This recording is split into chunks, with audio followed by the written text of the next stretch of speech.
욥기 38장 1절에서 3절입니다. 구약성경, 제가 갖고 있는 성경으로는 798면입니다. 욥기 38장 1절에서 3절, 또 여러분이 한 절씩 교독하고 마지막 절은 합독하겠습니다. 그때 여호와께서 폭풍우 가운데에서 욥에게 말씀하여 이르시되 무지한 말로 생각을 어둡게 하는 자가 누구냐. 같이 있습니다. 너는 대장부처럼 허리를 묶고 내가 내게 묻는 것을 대답할지니라. 아멘. 한번 축복하겠습니다. 하나님이 나를 사랑하신 그 사랑으로 나도 나를 사랑하기로 결정합니다. 하나님이 나를 사랑하신 그 사랑으로 나도 성도님을 사랑하기로 결정합니다. 아멘. 네, 오늘은 욥기 38장, 우리가 다 읽지 않았지만 1절에서 18절 말씀 가지고 고난에 응답하신 주님이란 제목으로 말씀 함께 나누기 원합니다.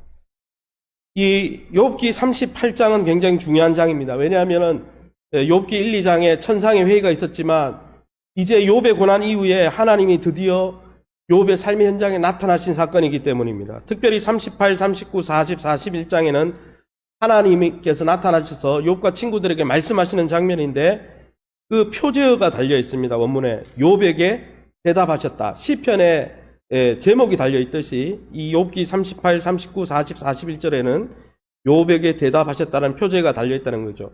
욥기도 시거든요. 그래서 많은 사람들이 이 욥기 38장을 오직 욥을 향해서 하시는 말씀처럼 오해하곤 합니다. 왜냐하면 제목이 욥에게 대답하셨다니까. 그러나 이 본문을 잘 읽어보면 단지 욥에게만 하신 말씀이 아니라는 사실을 우리는 알 수 있습니다. 특별히 우리가 오늘 살필 38장 1절에서 18절 내용은 크게 두 부분으로 나누는데요. 우리가 오늘 읽은 1절에서 3절까지는 하나님이 욥에게 자신의 지혜로 초청하고 계시는 장면이 나오고 4절부터 18절 읽지 않은 부분에는 하나님이 얼마나 광대하신지 그리고 우리가 얼마나 초라하고 작은 존재인지를 대비하면서 설명하는 하나님의 말씀이 나옵니다. 특별히 그 4절에서 18절 내용을 또 두 부분으로 나누면 4절에서 12절까지는 인간이 시간적으로 한계가 있다는 거예요. 인간은 창세, 태초에, 태고적에 하나님이 하신 일들을 모른다는 거예요. 왜? 우리가 그때 없었기 때문이죠. 게다가 13절에서 18절에는 인간이 시간적으로 지혜의 한계가 있는 존재일 뿐 아니라 공간적으로도 한계가 있다는 거예요. 깊은 바닷속을 모른다는 거죠. 5,000m 바닷속은 그 심해 무엇이 있는지 우리 아직도 연구가 계속 진행 중에 있습니다. 게다가 사후 공간, 죽음의 공간에는 어떤 일이 있는지, 어떤 곳인지 우리는 한 번도 경험한 적이 없다라는 거죠.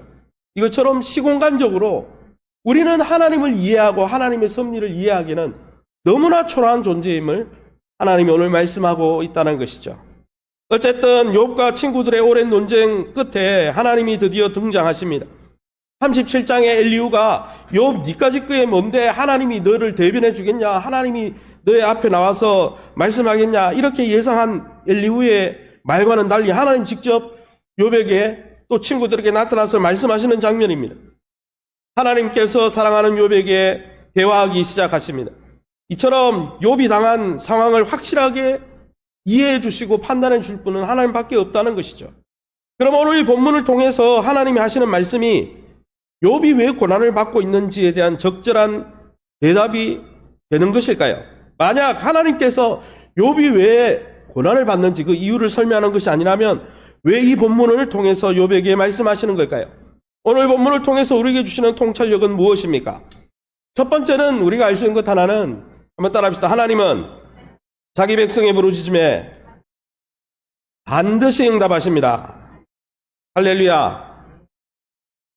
첫 번째 우리가 이 본문을 통해서 알 수 있는 것 하나는 하나님은 자기 백성이 부르짖음에 반드시 응답하신다는 것이죠. 욥기 38장 1절입니다. 우리 같이 한번 읽어봅니다. 그때 여호와께서 폭풍우 가운데에서 욥에게 말씀하여 이르시되 아멘. 마침내 하나님께서 등판하고 계십니다. 어떤 상황 속에서 말씀하십니까? 폭풍우 가운데라고 했습니다. 폭풍우라는 이 단어는 하나님의 임재와 현현을 나타낼 때 구약의 하나님이 임할 때마다 나타난 것이 폭풍우, 그 여러 가지 현상 중에 폭풍우를 대동하고 나타나신 장면이 자주 등장합니다. 그 이유는 뭐냐면 이 폭풍우는 예측할 수 없는 바람이거든요.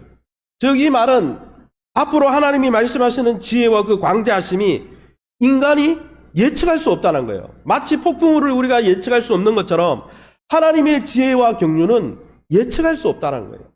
그런데 여러분, 하나님이 애타게 찾던 욥 앞에 예측할 수 없는 그런 모습으로 나타나시는데 어떤 하나님으로 나타나고 있습니까? 그때에 여호와께서 말씀하셨다 이렇게 말하고 있습니다. 여러분, 이 장면이 중요한데요. 목사님, 여호와라는 단어는 많이 나오는데요. 사실은 구약의 성경에 나오는 하나님의 호칭은 많이 있습니다. 만군의 여호와, 또 아도나이라고 하는 주라는 표현도 있고, 그냥 엘로힘이라는 하나님이라는 표현도 있고, 여러 가지 표현이 많이 있거든요. 또 임마누엘도 있고요. 여러 가지 여호와이라도 있고 많이 있습니다. 그런데 이 본문에 이제 욥과 친구들에게 인간 사회에, 인간 세계에 하나님이 직접 개입하셔서 말씀하시는 장면인데 그 하나님을 뭐라고 소개하고 있냐는 말이죠. 전능한 하나님 이렇게 말하지 않았어요. 그냥 하나님, 만군의 여호와 하나님 이렇게 말하지 않았습니다. 여호와께서 욥에게 대답하셨겠다는 거예요. 이것은 욥을 만나는 하나님이 어떤 분인지를 아주 핀 조명을 넣어서 우리가 나중에 우리가 우리 발표회 때는 있을지 모르지만은 스포트라이트 조명을 딱 비추잖아요. 그 비추는데 어떤 조명이요? 여호와라는 조명을 비춰서 하나님을 소개하고 있다는 거예요. 이 여호와라는 호칭은 언약의 하나님이라는 뜻입니다. 다른 말로 하면 자기 백성의 고통을 외면하지 않는 언약 맺은 그들의 왕이신 하나님 이런 뜻이거든요. 여러분, 출애굽한 이스라엘 백성들이 출애굽하기 전에 어땠습니까? 입애굽했죠. 요셉을 따라 기근을 피해서 입애굽해서 거의 400년 동안 종살이 하면서 그들이 피라미드도 짓고 여러 가지 고통 가운데 있으면서 출애굽기 2장의 끝부분에 보면은 그들이 부르짖었다 했습니다. 하나님 앞에. 너무 고통스러웠어. 그러니까 하나님이 뭐라고 되어 있냐면 하나님이 아브라함과 맺은 언약을 권념하사 기억하사 그들을 구원하기로 작정할 그때부터 이제 모세 사건이 일어나고 모세가 갈대상자에 담기는 사건이 일어나고 모든 일들이 진행되기 시작하거든요. 이처럼 하나님은 자기 백성의 고통에 외면하지 않는 하나님. 그래서 여러분 출애굽하기 위해서 모세를 부를 때 뭐라 그랬습니까? 내 이름은 여호와. 어떤 하나님이요? 자기 백성의 고통에 신음소리에 그 맺은 언약을 기억하시는 하나님이다. 그렇게 말씀하고 있다는 것이죠. 이 말은 주기도문에도 나옵니다.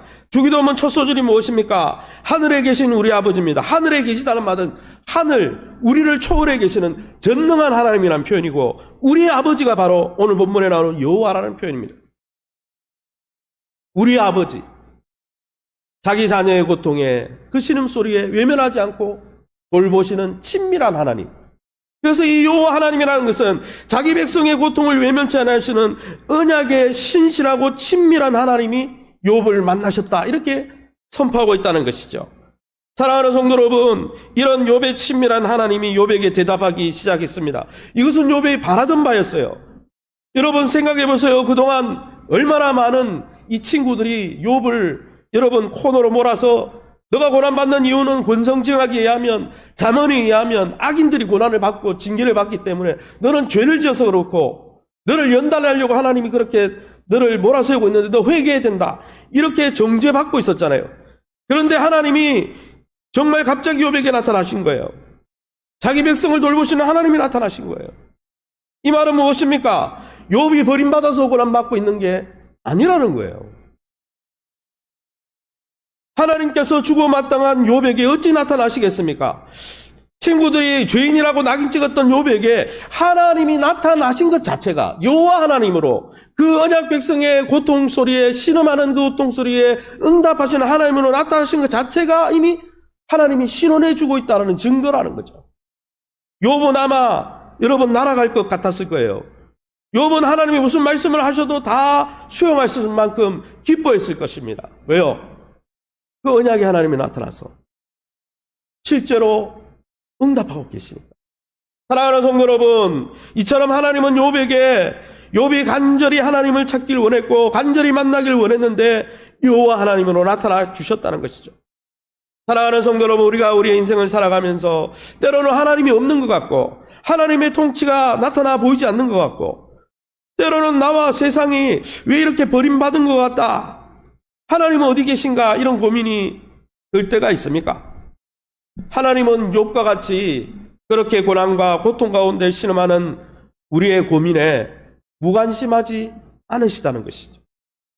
사랑하는 성도 여러분, 저와 여러분의 인생에 이해되지 않는 고민과 고난으로 염려와 여러분 근심이 가득하여 있습니까? 그렇다면 오늘 욥을 인격적으로 만나주신 그 아버지 하나님께 여러분의 문제를 다 들고 나가시기를 예수님 이름으로 축원합니다. 그러면 오늘 본문을 통해서 알 수 있는 두 번째 통찰은 무엇입니까? 두 번째는 하나님은 어둠, 사망, 고난, 이 우리의 부정적인 삶에, 우리의 삶의 무질서도, 우리의 삶을 불안하게 만드는 그 요소들에 무엇을요? 한계를 정해놓고 하나님의 백성을 돌보신다는 것입니다. 무한정 그런 무질서한 고난과 아픔과 슬픔과 어둠이 우리의 삶을 잠식하도록 내버려 두지 않으시고 한계를 분명히 정하시고 우리를 돌보고 계시다는 것이 오늘 본문의 요지입니다. 4절에서 7절 내용에 보면 하나님은 천지를 만드시고 땅에 기초를 놓으셨다고 4절, 5절, 6절, 7절에 말씀합니다. 8절에서 11절에는 하나님이 이 육지와 바다의 경계를 정하셨다고 말씀하고 있고 12절에서 15절에는 악인의 활동 무대로 구약에 종종 상징되는 이 어둠을 새벽의 빛으로 몰아내신다고 말씀하십니다. 특별히 12절에서 15절 말씀을 우리가 밑줄 친 부분만 함께 읽어보겠습니다. 같이 읽습니다. 아침에게 명령하였느냐, 새벽에게 그 자리를 일러주었느냐, 악한 자들을 그 땅에서 떨쳐버린 일이 있었느냐, 땅이 변하여 진흙에 인친 것 같이 되었고 악인에게는 그 빛이 차단되고. 이 본문에 보면 이 두 구절에 악인이라는 표현이 나옵니다. 13절과 15절인데요. 13절에는 악한 자들을 그 땅에서 떨쳐버린 일이 있었느냐, 그리고 이 15절에는 악인에게는 그 빛이 차단된다, 이 표현이 나오는데, 이 악인, 히브리어로 레샤임이라는 이 단어는 두 가지로 해석이 됩니다. 하나는 오늘 본문처럼 악인이라고 해석도 되고, 또 하나는 한번 따라해봅시다. 어둠. 사실은 문맥적으로 보면 어둠이 더 맞아요. 왜냐하면 본문을 보십시오. 12절에 내가 너의 날에 아침에게 명령이 있느냐, 새벽에게 그 자리를 일러주었냐. 아침과 새벽에 빛이 들어오면 밤의 어둠은 어떻게 됩니까? 사라진다는 거죠. 13절에 그것으로, 그 아침과 새벽으로 말미암아 그것으로 땅끝을 붙잡고 있는 어둠을 그 땅에서 몰아낸다는 거예요. 하나님이 밤이 임했는데 그 밤의 끝에 새벽과 아침을 불러서, 여러분, 밤이 되고 그 다음에 아침이 되니 둘째 날이라 말씀하신 주님께서 새로운 날을, 그 어둠을 물러가게 하고 새로운 날을 주신다는 것이죠.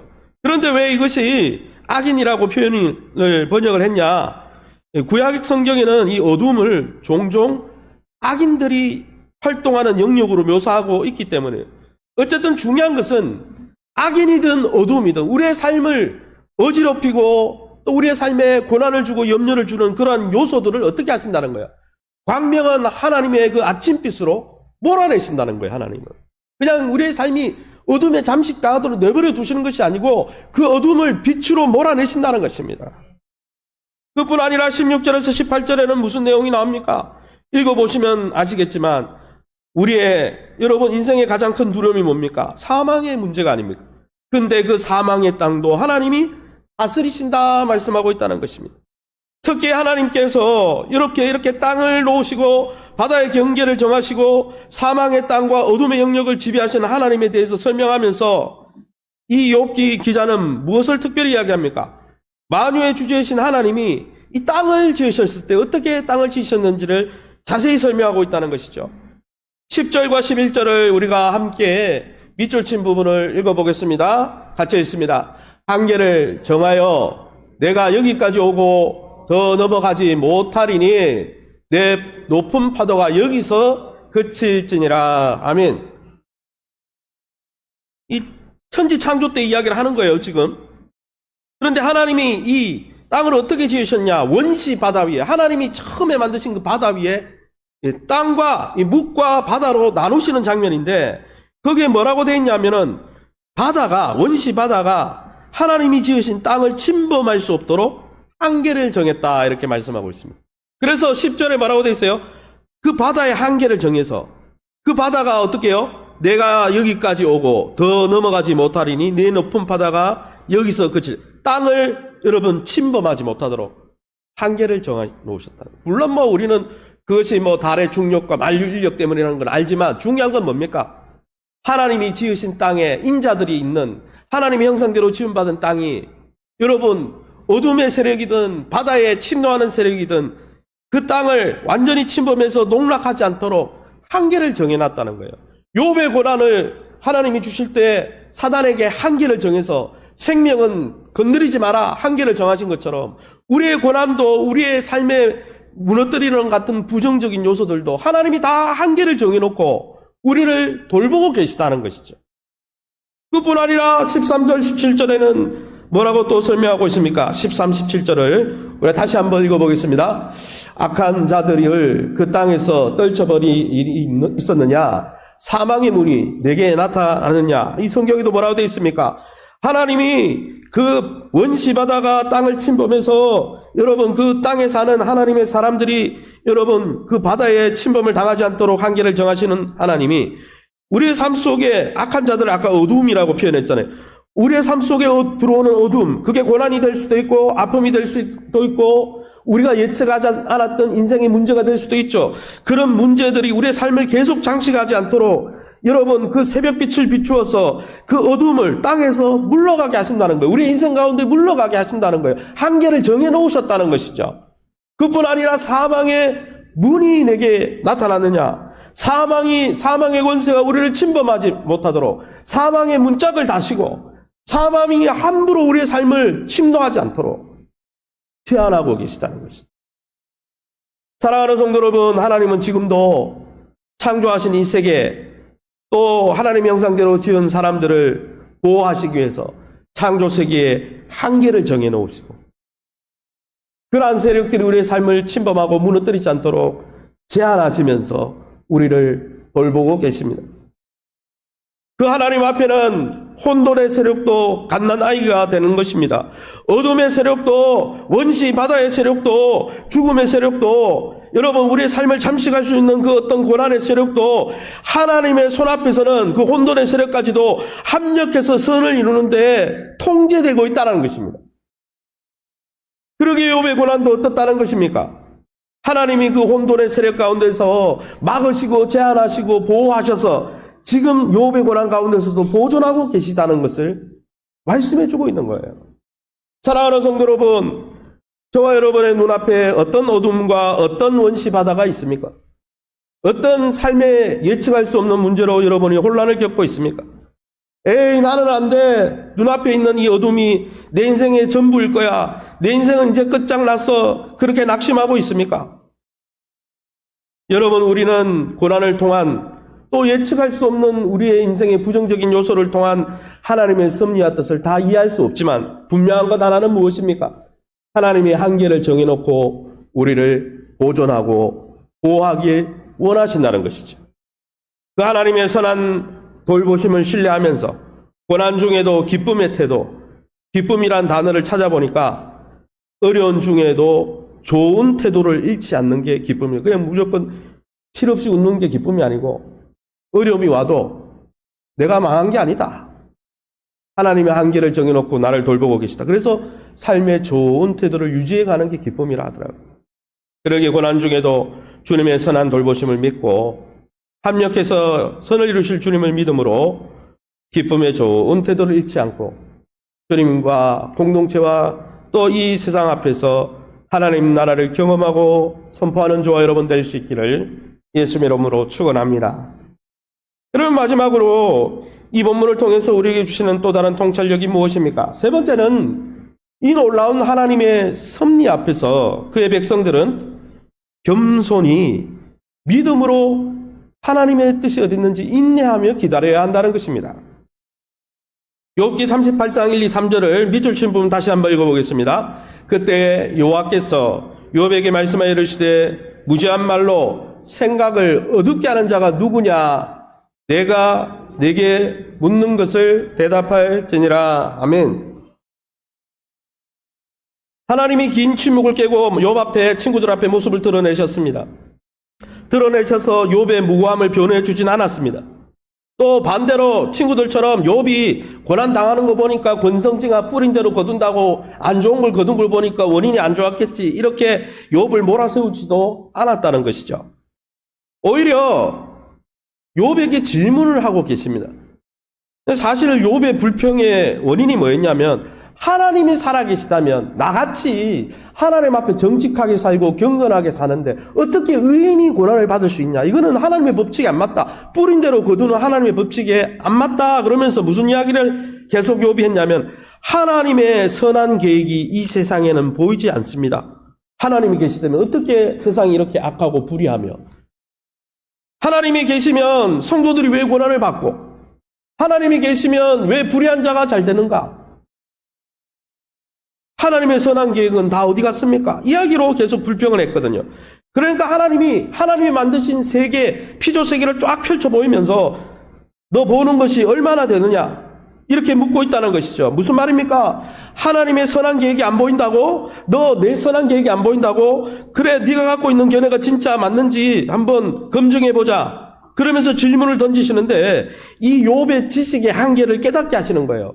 욥아, 네가 보는 거 얼마나 볼 수 있어? 너가 보는 게 얼마나 볼 수 있어? 내 인생이 얼마야? 100년이지. 100년 살면 100년 경험 가지고 판단하는데 내가 100년 된 존재가 아니야. 무한대부터 무한대, 영원부터 영원까지 있는 존재고, 네가 그 지혜로 나의 모든 섭리를 이해할 수 있을 것 같아? 그걸 지금 묻고 있는 것이죠. 그러면서 하나님에 대한 오해를 교정해 주는 것입니다. 욥은 이제 질문하는 자에서 질문을 받는 자가 되었어요. 이 질문들, 4절부터 나오는 질문의 요지는 핵심이 뭐냐면 2절에 나오듯이 창조 세계에 대한 하나님의 지혜에 대해서 너 아느냐? 진짜 너 지혜에 대해서, 너 지혜롭다고 하는데 내가 이 세상을 움직이는 지혜에 대해서 아느냐? 목사님, 거기 지혜가 어디 있습니까? 무지한 말로 생각을 어둡게 하는 자가 누구냐? 여기 생각은 우리 생각이 아니에요. 이 생각 에차라는 이 히브리어는 이 지혜의 장르, 욥기, 시편, 잠언전도 이렇던 시가서에서 에차라는 말은 하나님의 창조 원리, 통치 원리, 하나님의 이 세상을 다스리는 섭리를 가를 때 에차라고 하는 거예요. 그래서 무지한 말로 그냥 막 말 쏟아내면서 우리 생각을 어둡게 하는 그 말이 아니고 이런 말입니다. 지식과 지혜가 없이 하나님이 이 땅을 다스리고 있는 원리를 내가 다 안다고 말하는 자가 누구냐, 이렇게 말씀하는 거예요. 지금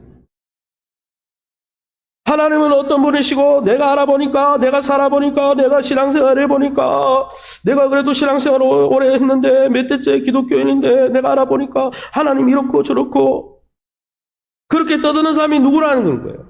너네가 진짜 나를 안다고 생각하느냐? 이렇게 말하는 거예요, 욥에게 지금. 그런데 엄밀하게 따지면 하나님이 창조하신 세계가 어떤 원리로 움직이는지 떠들어댄 사람이 욥뿐입니까? 욥의 친구들은 더 많이 떠들었어요. 게다가 38장이 37장 뒤에 나오잖아요. 욥의 세 친구 중에 나이도 한참 어린 엘리후는 37장에 멋대로 짓거렸습니다. 자기 생각대로 하나님 이렇게 역사하는데 가만히 보니까 너는 이것 때문에 문제가 생긴 거다, 이렇게 이야기했거든요. 그런데 그런 생각이요, 그런 판단이 다 틀리는 거예요. 지금 왜 그런 생각과 판단이 틀립니까? 여러분, 지혜가 무엇입니까? 하나님의 뜻과 계획을 아는 것이 지혜입니다. 성경에서 말하는 지혜는, 여러분, 하나님의 뜻과 계획을 아는데 하나님보다 더 하나님의 계획을 잘하는 자가 있습니까? 없어요. 그런데 욥도 어땠습니까? 하나님의 창조 지혜에 대해서 나는 다 안다. 9장 5절 13절에 자기가 너무 의로운데 고난받으니까 막 친구들이 게다가 막 공격을 하니까 어떤 이야기를 했냐면, 나 다 알아, 하나님의 원리에 대해서. 욥도 그런 이야기를 했어요. 13장 22절에는 뭐라고 심지어 이야기했냐면, 하나님이 나한테 뭐라도 물으시면 다 대답할 수 있다고. 자기는 다 안다고, 영적으로. 그리고 오늘 지금 질문하시잖아요, 하나님이. 그래, 너 한번 질문 한번 받아봐. 그런데 하나님이 이런 욥에게 허리를 묶고 사나이답게 대답해 보라고 말씀하시면서 지금부터 질문 공세를 하는 이유는 욥을 공격에 빠뜨리기 위함이 아니에요. 욥의 생각과 인식의 한계를 넓혀주려고 하는 거예요. 질문의 형식은 딱 두 가지입니다. 한번 따라할까요? 너는 아느냐? 누가 했느냐? 두 가지예요. 너는 내가 창세전에 했던 일들을 너 알아? 죽음의 세계에서 내가 지금 역사하고 있는 걸 알아? 그리고 두 번째는 어떤 일은 누가 했어? 누가 했는 거 하나님이 하셨죠. 뭐. 그리고 너는 아느냐의 대답은 우리는 모른다는 거죠. 왜 모를 수밖에 없습니까? 왜 욥과 같이 경건한 자도 하나님의 생각과 지혜를 다 파악할 수가 없습니까? 그 이유를 설명하면서 하나님이 무엇을 두 가지로 들었는데, 첫 번째는 우리가 시간적으로 한계를 갖고 있기 때문에 하나님을 이해할 수 없다는 거예요. 우리가 모르는 시간이 많아요. 우리가 기껏 태어났어도 70년 전, 80년 전에 태어났는데 그 이전 시대는 역사책을 통해서 알지 몰라요, 우리는. 그런데 하나님이 무슨 말씀을 합니까? 태고적 시간을 가져오는 거예요. 8절에서 11절 내용입니다. 우리가 같이 읽어봅니다. 같이 있습니다. 바다가 그 모태에서 터져 나올 때에 문으로 그것을 가둔 자가 누구냐? 내가 여기까지 오고 더 넘어가지 못하리니. 욥에게 무슨 이야기를 하면 천지 창조 때 창세기 1장에 나오는 그 장면에 육지와 바다를 나누시고 묻이 드러나게 하시고 육지가 바다로 침범당하지 않도록 그 지으실 때의 이야기를 하는 거예요. 그때는 아담이 만들어지기 전입니다. 아직. 그때 우리가 있었어요? 아담이 없었는데 무슨 우리가 있었어요? 우리는 이렇듯 하나님을 이해하는데 시간적으로 존재적 한계를 지닌 존재라는 거예요. 그래서 하나님이 어떤 방법으로 육지와 바다를 나누시고 육지를 보호하셨는지, 육지를 어떻게 창조하시고 결정하시고 지금도 운행하고 계신지 우리가 알 수가 없다라는 거예요. 우리의 짧은 지혜는 알 수가 없다는 거예요. 게다가 하나님은 앞에서 우리가 하나님의 지혜를 알 수 없는 게 우리가 시간적인 한계를 가진 존재일 뿐 아니라 공간적으로도 한계를 갖고 있다는 거예요. 16절에서 18절입니다. 우리 같이 읽어보겠습니다. 밑줄 치분만 읽어보겠습니다. 내가 바다 샘에 들어갔었느냐? 사망의 문이 내게 나타났느냐? 내가 그 모든 것을 다 알거든 말할지니라. 바다 샘, 이거는 뭐냐면 깊은 심오한 바다 밑을 이야기하는 거예요. 5,000m, 5km 이상 저 밑에 심해에 뭐가 있는지 아직도 연구 중입니다. 연구하기가 참 까다롭답니다. 왜냐하면 이 수압 때문에. 그죠? 빛도 없고. 지금도 연구 중이에요. 오리무중이에요. 게다가 여러분, 우리가 죽어서 가는 그 사망의 세계가 어떤 일이 있는지 알 수 있습니까? 시간적으로 태고적 영원부터 계신 하나님을 우리가 이해할 수 없을 뿐 아니라 공간적으로도 이 세상에 있는 공간 중에도 바다 깊은 바다만 그렇겠습니까? 여러분 우주 공간에 지금 우리가 연구가 막 굉장히 많이 돼가지고 AI 시대고 이러면 굉장한 것 같죠? 제가 알기로는 우주의 98%인가 암흑 물질인지 흑암 물질인데 그거는 정체를 밝힐 수 없는 물질이에요. 우리가 아는 이런 원소들 있죠. 지구에 있는 원소들은 극히 우주의 일부라고 합니다. 대부분은 흑암 물질로 돼 있어서 암흑 물질로 돼 있어서 모른대요, 정체를. 그래서 우주의 신비 1%도 못 풀었어야지. 그 이야기를 성경에 지금 우리가 읽지 않았지만, 시간 관계에서 읽지 않았지만 그 이야기를 하는 거예요. 왜 그 이야기 하는 거예요? 너네가 시간적으로도 한계 있지만 너네가 공간적으로도 이해하지 못하는 공간이 얼마나 많은지 알아? 내가 창조한 세계 중에? 이야기를 왜 하는 겁니까? 우리가 시간적인 한계를 갖고 있고 공간적인 한계를 갖고 있으니, 시공간의 한계를 갖고 있으니 우리의 인식에도 한계가 있다 없다? 있다라는 거예요. 우리의 지혜와 생각에도 한계가 있다 없다? 너무나 많다는 겁니다. 그 지혜와 그 지식으로 하나님이 이 우주를 운영해 가시고 우리의 고난 가운데 여러 가지 역사하시는 그 섭리를, 우리가 그 경륜을 이해할 수가 있어요? 없다라는 거예요. 욥의 친구들도 문제지만 욥도 문제라는 거죠. 어떤 면에서는. 왜 그걸 안다고 생각했으니까.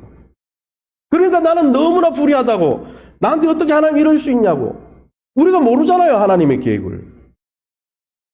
실제로 욥기가 그냥 고난만 받다가 끝이에요. 읽어보세요, 끝까지 어떻게 되는지. 그러면 예수님의 고난은 어떻게 설명할 겁니까? 죄도 없으신 성자 하나님이 인간으로 왜 왔으며 왜 죽으시기 위해서 성탄절에 오셔서, 우리가 부활절을 기념하는 그 순환절에 왜 십자가에 달리시고, 흔히 이해할 수 없는 거예요. 물론 우리는 성경을 통해 그 계시를 받아서 조금 이해하고 있지만, 우리 구원이라는 놀라운 하나님의 경륜을 위한 거지만, 사랑하는 성도님이처럼 하나님의 크심과 인간의 하찮음을 대조하면서 뭘 이야기하는 거예요? 우리가 창조 질서를 세울 때 태어나지도 않았고, 우리가 태어난 새벽을 막을 수도 없었고, 욥이 가고 싶어 했던 죽음의 세계도 가본 적이 없고, 우주 공간도 다 이해하지 못하고 있는데, 이 놀라운 이 온 우주를 운영하고 우리의 고난을 통해 우리가 이해할 수 없는 일들을 통해 우리 인생을 인도하고 역사하고 있는 하나님의 섭리에 대해서 너 정말 안다고 생각해? 나를 이해할 수 있다고 생각해? 이렇게 질문하고 있다는 것이죠, 하나님이. 이거는 우리 모두에게 질문하는 거예요. 그래서 어떻게 하라는 거예요? 인생에서 억울하게 느껴지고 눈앞에 보이는 불이하게 보이는 문제, 억울함의 문제, 그런 상황에 대해서 하나님의 창조 섭리와 하나님의 생각과 계획이 다 있는데 그거 이해 못한다고, 그게 불이하다고, 그 불이한데 당장 처리가 내가 원하는 대로 되지 않는다고 하나님은 안 계시다고 말하고 하나님은 선한 분이 아니라고 말하는 것은 아주 어리석은 거라는 거예요. 그래서 시가서에는 이 지혜서에는 두 가지 장르가 있습니다. 저는 장르 분석을 했으니까. 첫 번째 장르는 규범적 지혜예요. 무슨 말이냐? 잠언의 말씀처럼 선한 일을 하면 하나님이 보상을 주시고 악한 일을 하면 반드시 징계하신다. 그게 잠언의 지혜죠. 그게 모세 오경의 율법의 지혜죠. 그 규범적 지혜라고 합니다. 지혜서는. 그런데 규범적 지혜만 있는 게 아니고 한번 따라합시다. 반성적 지혜. 반성적 지혜는 뭐냐면 규범의 틀을 뛰어넘는 거예요. 그게 뭐냐? 욥기와 전도서처럼 인생의 죽음의 문제, 고난의 문제 이런 거는 여러분 우리가 생각하는 사인 함수나 코사인 함수처럼 이렇게 틀이 있어서 착하게 살면 잘 되고 잘못 살면 안 되고 이런 그 규칙적인 함수로 드러나는 게 아니고 갑자기 자녀가 죽기도 하고 우리의 인생을 살아보면 갑자기 부모가 죽기도 하고 그런 이들은요 불규칙하게 나타난 일인데 그 불규칙한 일을 통해서 깨닫게 되는 지혜는 뭐예요? 하나님의 그 지혜와 경륜은 너무나 커서 우리가 이해할 수 있다 없다? 없다. 그거를 깨닫게 된다는 거예요. 여러분 이것은 마치 자동차 운전과 비슷한 것 같아요. 잠언의 말씀대로 하면 뭐예요? 잠언의 말씀은 여러분 우리 자격증 따라가면은 시험 치죠. 뭐 A, B, C, D 막 이렇게 시험을 치잖아요. 뭡니까? 필기 시험도 치고 또 뭡니까? 실기 시험도 치죠. 요렇게 하면 요렇게 되고 요렇게 안 하면은 범칙금 나오고 요렇게 안 하면은 또 사고가 납니다. 이걸 배웁니다. 그런데 여러분 그런 잠언과 같은 잠언이 그런 규범적 지혜인데 여러분 자동차 운전하는 거를 잘 요령 있게 배우고 학원도 잘 다녀요. 그러면 일반적으로 우리가 운전하러 나가면은 자신감이 생기죠. 그런데 여러분 우리가 아무리 운전을 잘하고 방어 운전을 잘해도 갑자기 일어나는 사건 사고 막을 수 있어요, 없어요? 못 막아요. 그게 바로 반성적 지혜, 전도서와 같은 거예요. 전도서와 욥기 같은 갑자기 일어나는 고난, 갑자기 일어나는 뭐예요? 이런 어려움 막을 수가 없는 거예요. 그걸 통해서 우리가 무엇을 깨닫는 거예요? 하나님이 주신 하나님의 말씀과 율법대로 살아가면 궁극적으로 우리가 잘 되겠지만 그렇지만 내가 열심히 잘 산다고 교만해질 수도 없고 또 내가 열심히 살지 못해서 내 인생을 이제는 포기해야 되겠다 이렇게 생각할 필요도 없는 것이 순간순간마다 갑자기 사건 사고가 일어나면서 우리는 하나님을 의지하지 않으면 도무지 살 수 없는 아무리 우리가 의로워도 아무리 말씀대로 살아도 우리는 우리의 의로움으로 살 수 없는 하나님의 도움을 받지 않으면 살 수 없는 존재라는 것을 우리가 그런 사건을 통해 우리 자신을 깨닫는 거예요. 그래서 어떻게 되는 거예요? 두렵고 떨림으로 우리가 열심히 살아도 하나님의 은혜가 아니면 안 된다고 고백하게 하시는 거예요. 그게 욥기의 주제인 거예요. 이제 말씀을 정리하겠습니다. 많은 분들이 현대인들의 빈곤은 물질의 결핍이 아니라 세상에 가득 찬 하나님의 이 신비한 섭리를 보지 못하는 무능에 있다고 말하고 있습니다. 욥 한 사람을 겸손하게 만들고 그가 몰랐던 지혜를 깨닫게 하려고 욥기를 쓴 것이 아닙니다.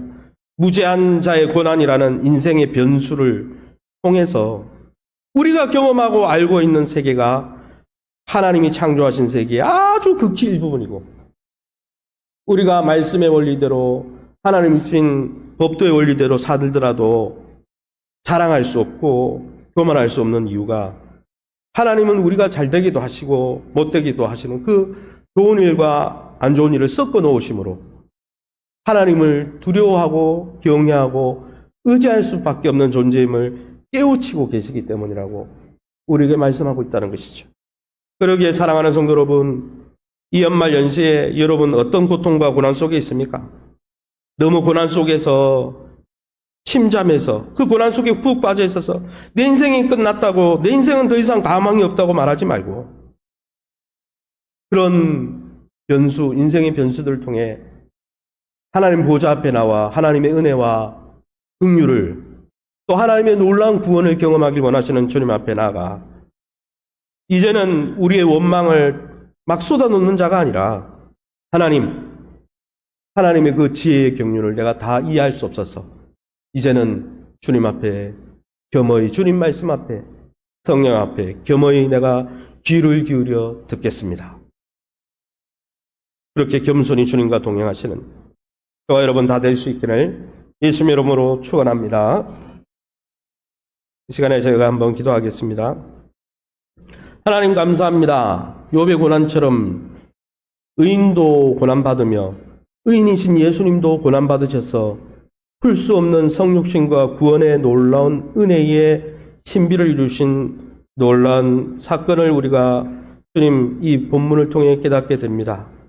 때로는 우리가 오랜 신앙생활을 했다고, 또 오랜 인생을 살았다고, 또 여러 공간에 다녀봤다고, 여러 나라를 여행해 봤다고, 우리의 짧은 지식을